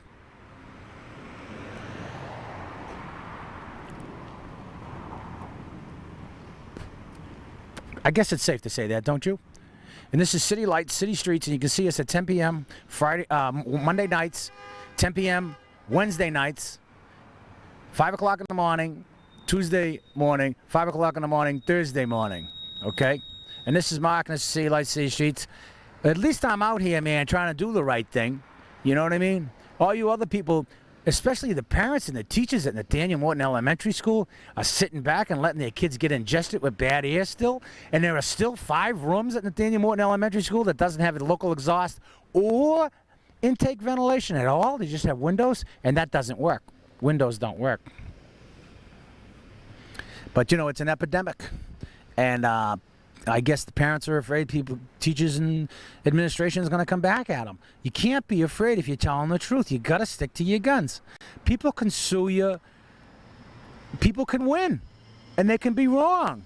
Whoever has the best lawyer wins, remember? And that's why Bush is going to win, because they're going to drag it through the courts. And Bush has more money. The justice in America is jaundiced.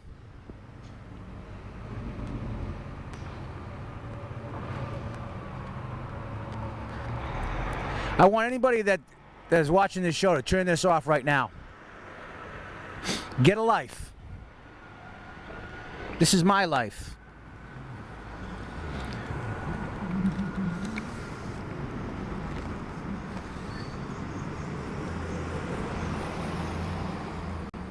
And let's see.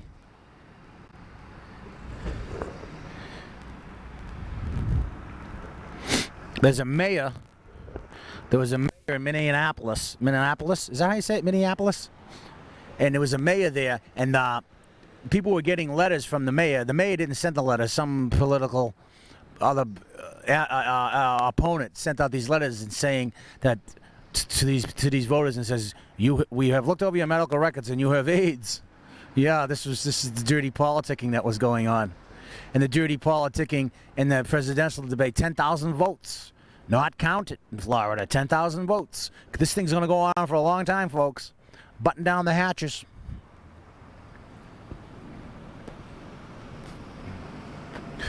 And all you naysayers out there that say I bash people, I don't bash them, I just tell the truth. You make up your own mind. Hello?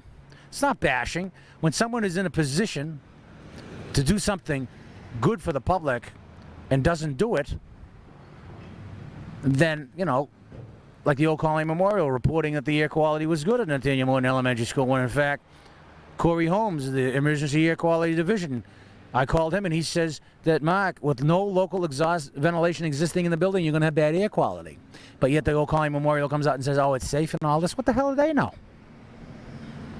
They didn't even request the low-level emergency report from the nuclear power plant so that they could print that in the paper. But I'm getting it and I'm going to read it to you. Sheesh.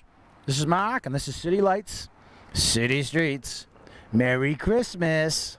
Merry Christmas. Christmas time. Ho,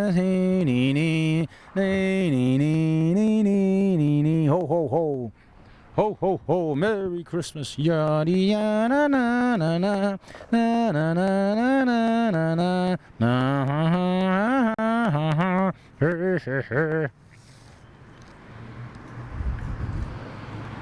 okay, what we have here, let's see, in Duxbury, Massachusetts. There's a kid that's been threatening students to kill them in Duxbury, Massachusetts. And the police department says, you got nothing to worry about. Now, I'd be pretty worried if my kid went to that school. I'd be pretty worried. That kid needs psychological help. And something needs to be done there. I would be worried about something like that. There was this rapper in Dedham, Massachusetts, see? It was in Dedham, Massachusetts.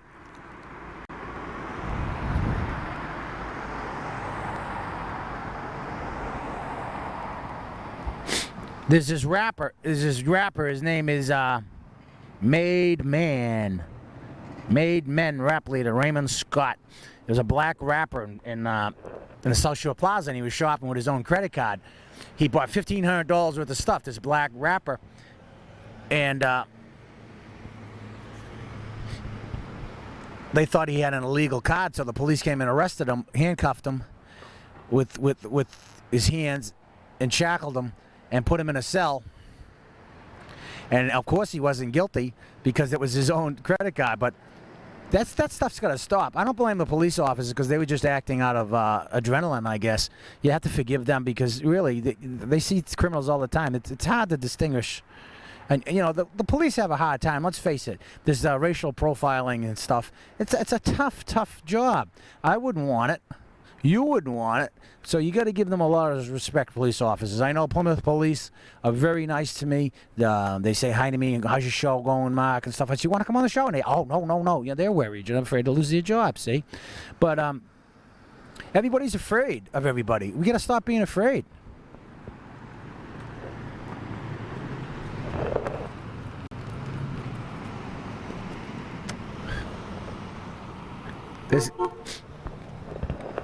There's this guy named Carnahan.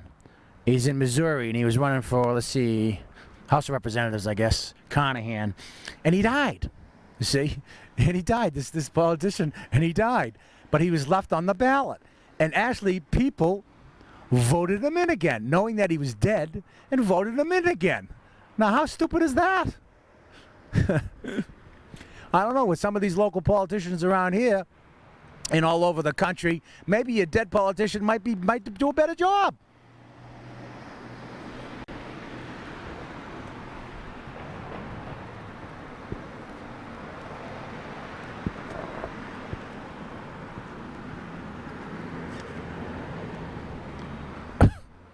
Just trying to do the best we can for you. I wear my heart on my sleeve. I'm out here for you, man. I don't get paid for this. I'm not a reporter that gets paid for this.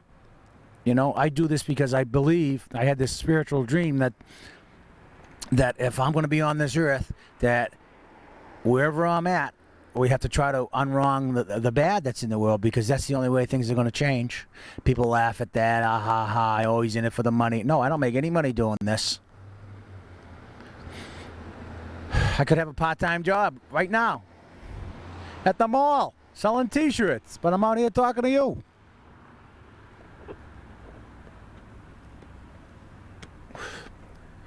But I was going to do the day of mourning, but I went down there and it seemed like it'd be a non-issue, non-story.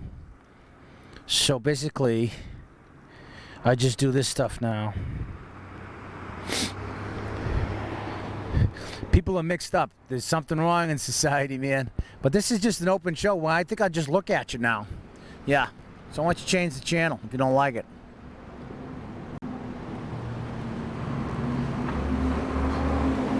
So let's see. In the past month, I've been working I probably worked 30 to 40 hours studying the air quality test reports of Nathaniel Morton Elementary School, calling health officials, and finally nailing down a test date. Did you hear it? You don't have to hear it anymore. Hopefully you don't have to hear it anymore. We nailed down a test date. December 13th, 2000. The State Health Department Emergency Air Quality Control is going into Nathaniel Morton Elementary School to retest the school. Now we can find out whether or not Corey Holmes of the State Health Department's professional opinion is correct. He said that there's no local exhaust ventilation in the system, in the school. Then it's going to fail again. Let's see if his professionalism is correct on this one. And Old Colony Memorial, will you report that?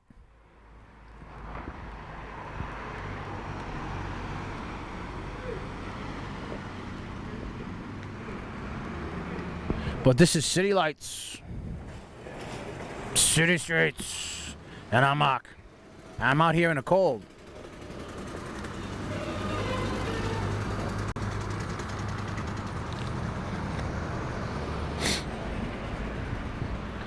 Yeah, so never believe anything you read in the papers, but you can believe what you hear on this show. And if you don't hear it firsthand, don't take someone's secondhand opinion about it. You nitwits.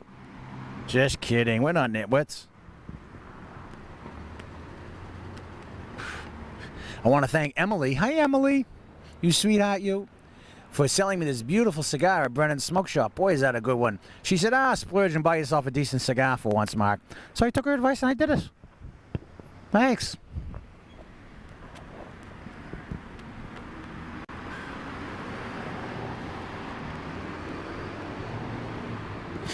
I'm going to say the C word, okay? Do you know what the C word is? Does anybody out there know what the C word is? No, it's not cancer. I don't know. It's not. You know what the C word is? Oh, I'm going to say the C word. See, the federal government. The federal government has come out with a computer program called carnivore. And what carnivore means is a flesh-eating animal or a flesh-eating plant. Yeah, carnivore. Flesh-eating animal or a flesh-eating plant. Carnivore. Yeah, carnivore. And what carnivore does is it reads your email and anything that's on the internet, it reads it. So it taps into your internet conversations and computer realizations and computations. And it's called carnivore. And that's the C word. And you should be more concerned about that C word than other C words, if you know what I mean. So even if you erase all your email, it still is retrievable by this computer program called Carnivore. So 1984 is here, right, Henry? Hi, Henry. I know this guy, Henry. He's a political guy, and we talk a lot. He went to Harvard, very intelligent person, and we joke at La La Java. You know where La La Java is? Yeah, it's a coffee shop. It used to be the Book and Bean. Yeah. Go down there and see that Frankenstein. Sell you a good cup of coffee. Hi, Russ. How are you, man? Russ has a good heart, though. But go down to Lella Java, have a cup of coffee, and see me down there, and we'll talk, okay? But if you want to be on the show, you can write me at P.O. Box 1503, Manamet, Massachusetts, 02345. And you can write Mary. You can call Mary Lampert. I gave you that number on her the other day. Oh, am I tired? I work too hard. I'm out here after working 8 hours a day, working 40 hours a week on this show. I do the camera work, I do the lighting, I do the audio. But we're going to get Bobby. He was the young guy that was on here earlier, and he's going to join PAC TV maybe. And I urge his father to pay that fee of $20 and go down to PAC TV so he can get trained so he can help me. Young people need something like this. This is a good thing. In Cambridge, Massachusetts, they're passing an ordinance that allows 16-year-olds to vote. Now, I believe you should have 10-year-olds to vote. They know more about politics than we do. I always said that. If the world is going to change, it's going to be the Children's Crusade that does it. Children have a lot to say. Quit running the schools like prisons. But this is Mark, and this is City Lights, City Streets, and quit giving the kids Ritalin. I know this kid I talked to last week. And we were talking about Ritalin. And he says that the school told his father that if he didn't put his son on Ritalin, the kid was not allowed to go to school. That's your America. And all you naysayers out there, Mark, your show sucks and all this, drive by and don't have the courage to stand here and to confront me and to say their opinion why it does suck. They believe that this kid should be on Ritalin, see? And this is City Lights, City Streets, and I'm Mark, and you're you. Get a life, shut it off, do something with your life. Don't watch me. You know what I mean? I don't watch this pickle head over here, standing here, looking at you. I see you in there. You don't think I can see you, but I see you in there, all right? And this is Mark, and this is City Lights, City Streets. And like I said, all you naysayers should come on and do whatever you want to do, okay? Yeah, we need to do that. How'd you like Don Hunt? Don Hunt, the gun owner in Weymouth, Massachusetts. Did you see that show?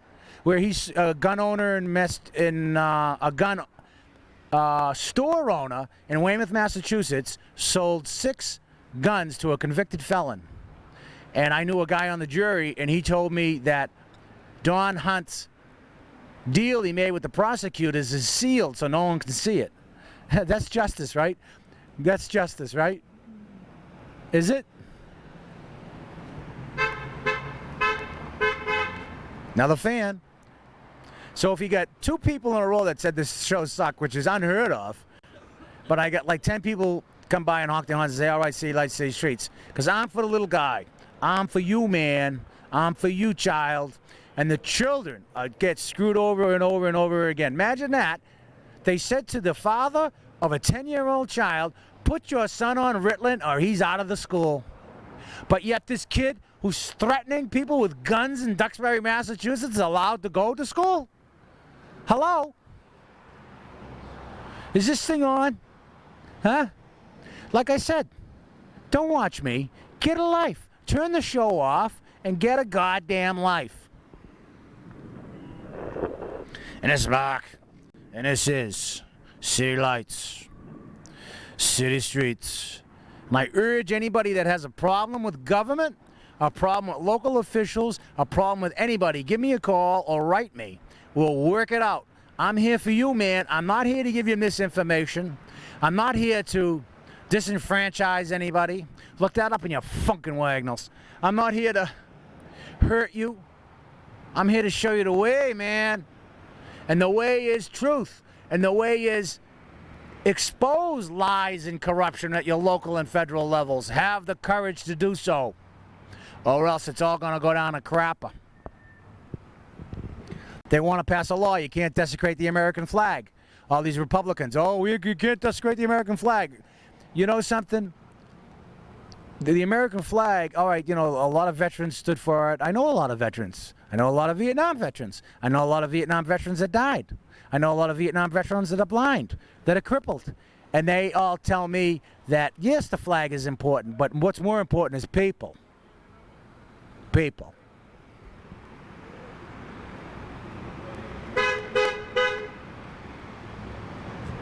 Another fan. How come I don't get groupies? Huh? I don't have these sexy girls around me all the time that want to rip off my clothes like rock stars. You know, I got a 90-year-old woman coming up to me. Hey, hi, Mark, how are you? Can I gum you? No. Don't have my plastic bag on my head. But this is Marcus C. Larch, City Streets, and I urge you to go down to PAC TV and start your own show. If you think my show sucks, then go make your own. Okay? And then you'll really tell me what suck is really about.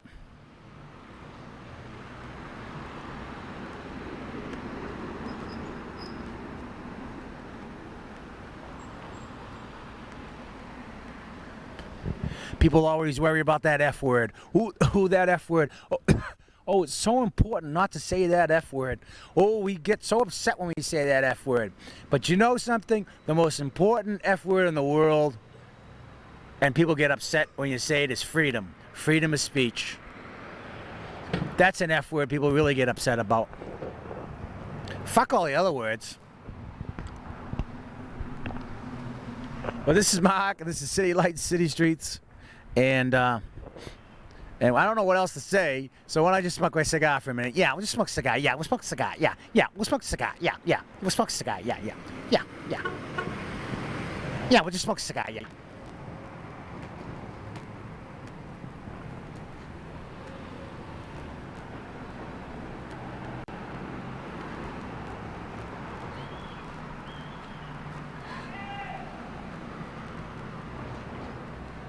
Bobby, you just want to come over here and read some of the, go off camera on this side. I have an assistant here, and I just want you to take today's paper, which is this one. Yeah, you sit down there. Yeah, take that one, and just, hey, how we doing, man?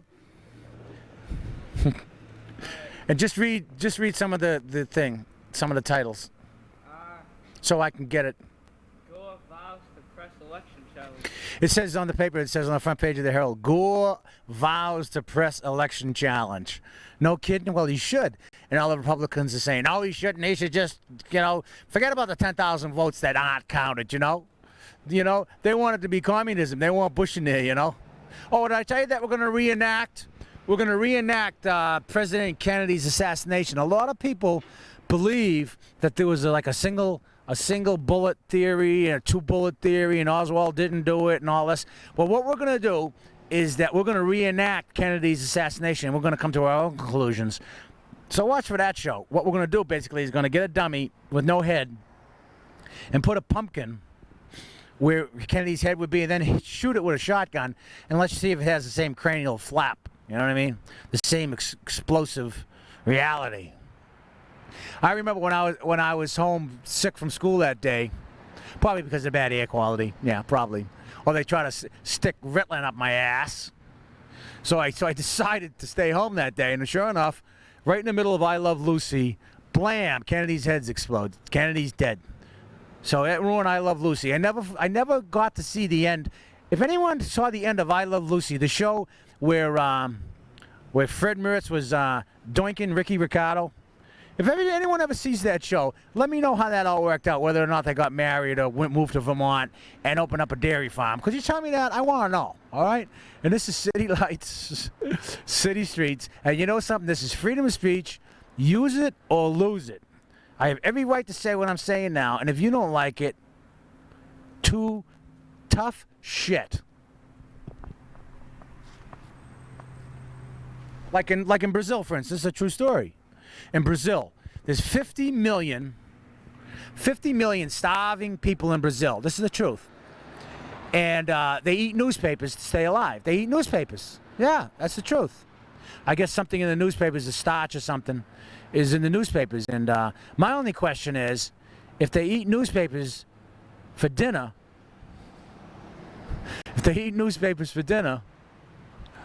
what do they have for dessert? The comics? Yeah? Anyway, would they eat the New York Times? Would that give them indigestion? I know the Old Colony Memorial will certainly give them constipation if they ate that paper. But my only question is this. If 50 million Brazilians eat newspapers for dinner, what in the hell do they wipe their ass with? A ham hock? This is Mark, and this is City Lights. City Streets. And welcome to the America. Welcome to the America that has spent $50 million on President Clinton's sex life. Welcome to America, where they can't even count the votes. You know, if I said everything good about America, then what kind of show would that be? You point out the bad things about America because you want them fixed, right? That's a true patriot, right, compatriot, comrade? But this is Mark, and this is City Lights. City Streets. Read another title. Turn the page. Thank you, sir. I got a person here, Bobby. He's reading the subtitles of the newspaper for me, so I don't have to read them. Future of medical marijuana hinges in Supreme Court case. It says medical marijuana. Medical marijuana what? Hinges. Here we go. Yeah, let me go ahead, open it up for me. Here we go. Here he just says here, future of medicinal marijuana hinges on Supreme Court case. Now, everybody who has like glaucoma or something and AIDS and stuff, this marijuana helps them, you see. But the government's trying to stop this. Hey, marijuana, there's a lot of money to be made in marijuana, and a lot of the underground and undercover people, you know, the hoodlums and stuff are making a lot of money off people. And that stuff should be legalized, because I'll tell you something about marijuana. If you smoke enough of it, you don't want to smoke any more of it. It just gets your head so clouded, you go, what the hell is this? On the other hand, alcohol and cocaine is an addictive substance. If anything should be illegal, it should be alcohol advertising. That's what I was saying. Alcohol should be illegal.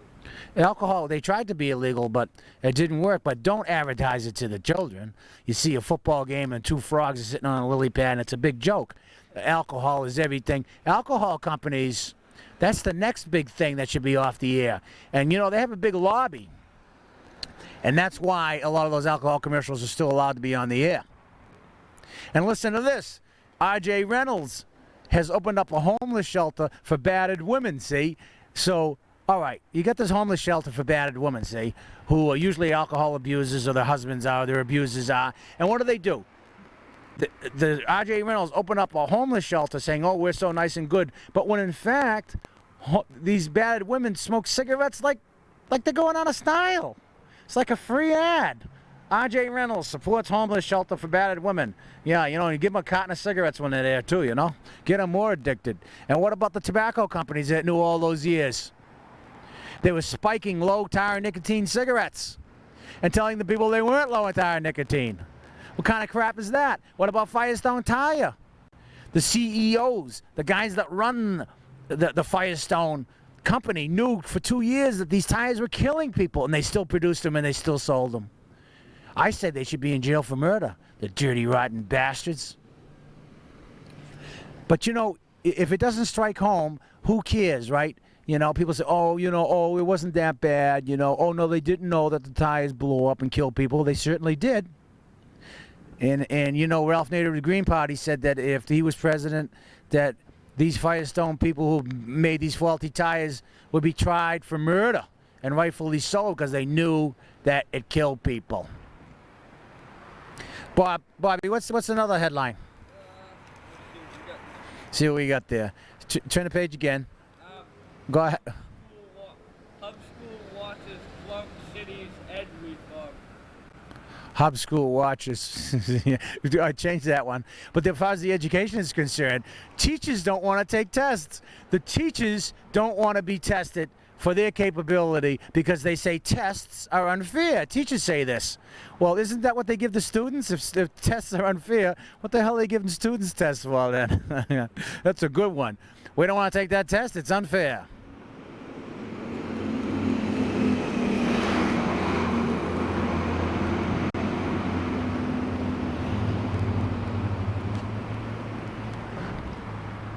I told you about Dick Gregory in the last show. You know Dick Gregory, the champion of human rights? He said that Dick Cheney was supposed to be assassinated 10 days before the election so that Bush would ask Colin Powell to be vice president, and then he would have won the black vote that way.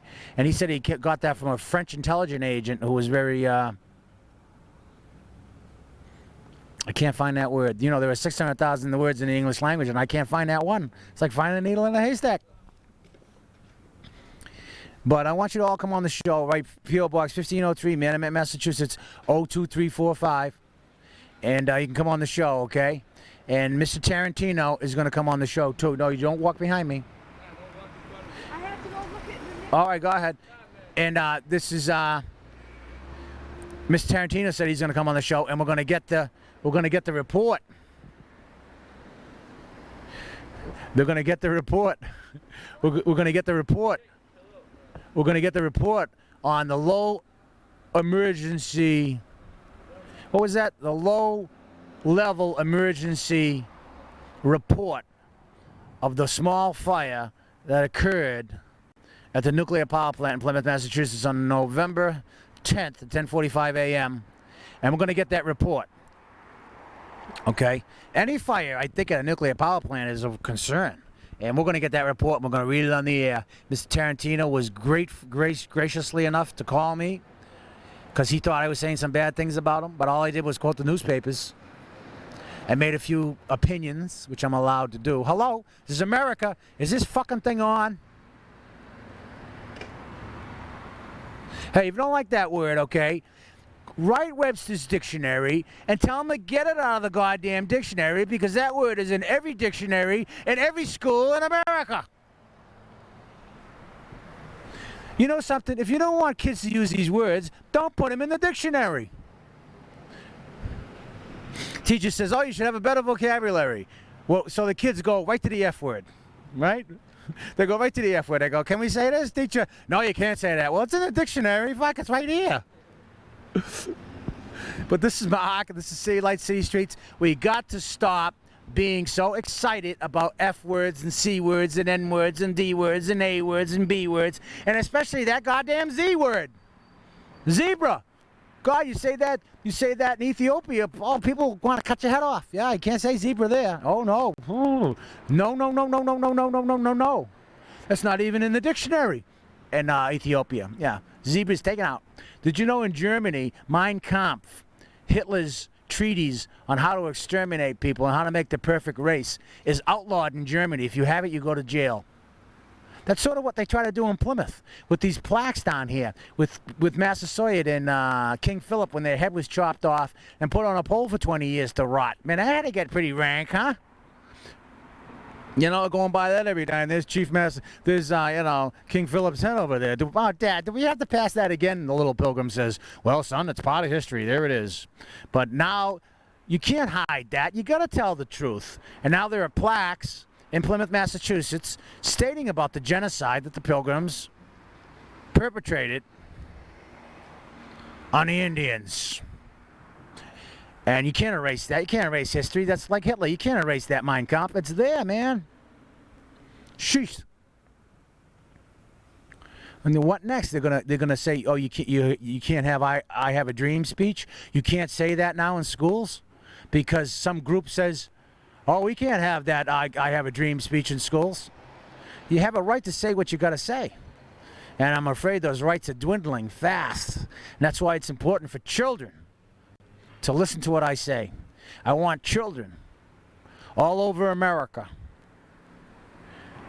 to get their oldest, rattiest jeans, their oldest, rattiest shirts, and spray paint words all over them like, you suck, and shut up your face, and hey, who told you what? Nothing. And spray paint yourself all over. Paint your face.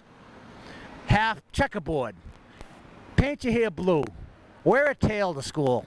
And show them that you're not going to take it any longer, that you're exercising your human rights. No, but don't do that, though. There was a kid in Chicago who wore a Megadeth T-shirt with skulls and crossbones in there, and the teacher says, "Oh, he's disrupting the class." He was an A student, kept his mouth shut, and they expelled him. The kid sued and won $90,000. You got to start speaking up, America. I'm here for you. This is going to end abruptly because I talk and I talk and I talk. And the Old Colony Memorial, I must say, though, they have good taste when they say they watch my show. And they say that this is a stream of consciousness. This ain't no stream of consciousness, man. This is an ocean, and it's going to keep coming at you.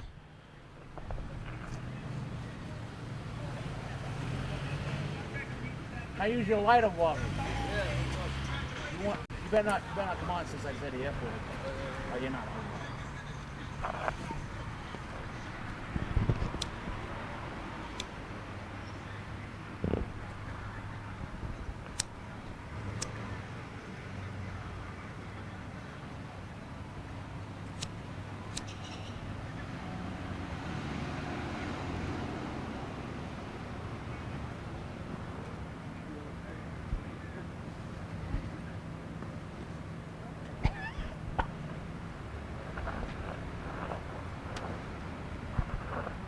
This is my peace pipe right here. This is my peace pipe. This is my nick. Hope. Peace. Love. Cancer. Oh shit. This is City Lights, City Streets.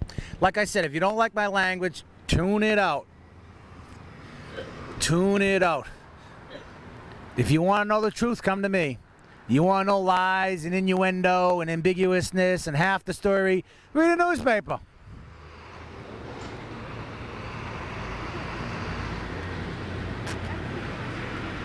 You know, there's a lot of money in Plymouth. The old what is it? What's this place down here? Memorial Hall. They raised $300,000 or something to fix that up. They should have spent $50,000 and put a local ventilation system at Daniel Morton Elementary School. Yeah, I think so. And they should also take excess money and give it to the police. You know, there's like 1% that are bad apples in every profession. The police should be making at least $50,000 a year. Patrolmen. They put their life on the line for you every day. You know, sometimes they make bad decisions. Don't we all? You know, it all works out in the end. They're only trying to help you. So, you know, police in Plymouth need to make $50,000 a year. Then you'd see some real pride. And they're, you know, that shows that they're respected and loved, because this is City Lights, City Streets. They say that marijuana use in kids is down, but ecstasy is up. You know why kids do marijuana? You know why adults do alcohol? You know why people do drugs in general? Is because the reality sucks.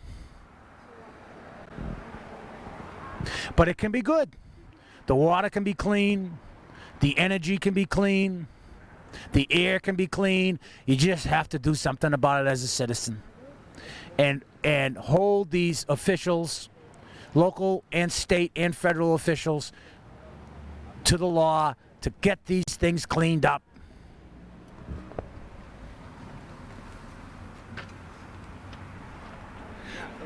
That's all right. This is an auspicious occasion that Chernobyl has finally shut down its last of its nuclear reactors. Chernobyl, the last of the nuclear reactors. That's a good thing. 8,000 people died in that. Hundreds of thousands polluted by radiation. Oh, that's youth. This is Mark. You all right? And this is City Lights, City Streets. Get the stretcher. He needs a new leg. He needs a new head transplant. But this is Mark, and this is City Lights, City Streets. And it's cold out here, and I'm doing a few. It's going to shut off at any time. I got to say one last thing that's... No, thanks. These people, young guy offered me his jacket and stuff. Hi, how are you? You want to come on? You want to come on a TV show? Can I come on the TV show? You're too young. I need permission. Are you 18? Oh, no, you can't come on. I'm 18 years old. No, you're not. Yeah. But this is City Lights. Get your father's permission in writing that you can come on. You can come on. Do a whole show. Hi, Mommy. Love you, Mommy. And this is City Lights, City Streets. And remember, don't take no. If you call up a health official, if you call up a school department, you call up the State Department, don't take no. Because once they start telling you no, and they start to say they get this ball of this web they weave, and they try to weave you in and out and try to not tell you the truth of the matter, and they try to like put you onto another path or another department. The health department pushes you to the school department. The school department puts you onto the state level. The state level puts you to the local level. The local level puts you to all these other things. I'm gonna have to shut the camera down if you dare. I'm gonna have to do that. I don't want to have to do that. What? And this is City Lights, City Streets. We got 5 or 10 minutes left. I'm hanging in there for you. So watch for that show where only the best, and we're going to go into a restaurant, probably start at Riptides, and we're going to talk about the food and how good it is there, and talk to the chef and how he cooks and everything. And me and Joe are going to do that. Right, Joe? Are you out there, Joe? Hi, Joe. But this is City Lights, City Streets. See ya. See me soon, will ya?